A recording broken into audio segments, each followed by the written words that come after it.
ধরে ভালোবেসেছিলাম তাই জন্য বিয়ে করে ফেলেছি আজকে। কি তুই বিয়ে করে নিয়েছিস? ছেলেটার নাম কি? সাহেব।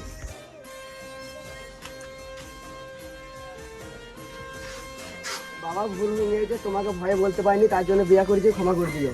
আমি ছোট ওদের ভুল হয়ে গেছে গো, গোমে না গো। সকলেতে আকা ধর